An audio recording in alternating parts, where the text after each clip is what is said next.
చెలి మనసే శివధనుసైనది తొలి చూపుల వశమైనది వలపు స్వయంవరమైనప్పుడు గెలువనిది ఏది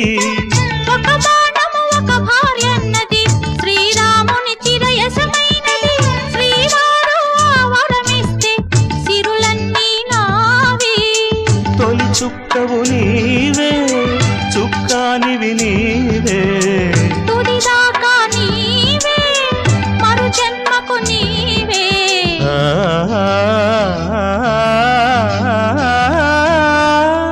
జానకి కలగనలేదు రాముని సతి కాగలనని ఏనాడు